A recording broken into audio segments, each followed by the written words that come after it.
Okay 10 ఏళ్ల నుంచి అట్టగా బతికారు, 11 ఏళ్ల నుంచి అట్టగా బతికారు. వాళ్ళ సొంత భూమి పోయి ఎప్పుడు వస్తుందో తెలియదు, ఎక్కడ వస్తుందో తెలియదు, మళ్ళీ రేపు పొద్దున బాబు లేకపోతే ఏమవుతుందో తెలియదు. అయోమయం. పోనీ వచ్చిన తర్వాత ఎక్కడ ఇస్తున్నారో తెలియట్లా.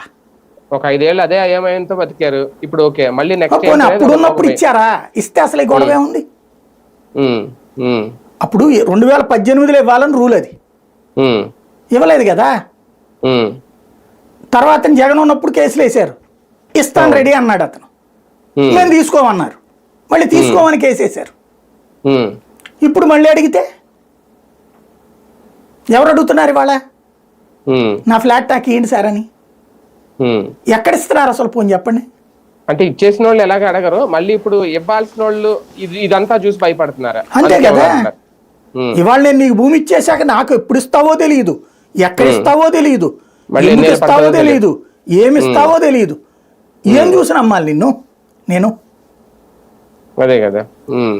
రేపు కోర్టులకు వెళ్ళారనుకోండి, కోర్టులు చాలా క్లియర్ గా చెప్తున్నాయి, పరిహారం ఇచ్చి తీసుకో. నువ్వు పరిహారం ఇస్తే 3 రెట్లు పెడతదా అంత పెట్టుబడి. నన్ను అడిగితే వీళ్ళు తెలివైన వాళ్ళు అయితే మొత్తం అమరావతి అంటే ఆ బెజవాడ గుంటూరును కూడా కలిపేసేసి అంతా అంటున్నారు. కాబట్టి అదేదో అమరావతి నోటిఫై చేసి, ఇప్పుడు ఈ అమరావతి ప్రాంతంలో ఈ 29 గ్రామాలే కాకుండా ఇప్పుడు ఆ స్పోర్ట్స్ సిటీ, ఆ ఇంటర్నేషనల్ ఎయిర్పోర్ట్ ఏదో అటు విజయవాడ వైపుగా కట్టి అవతల వైపుకి ఎట్లాగో వంతెన మీదనే కదా ఇట్లా వస్తానంటుంది.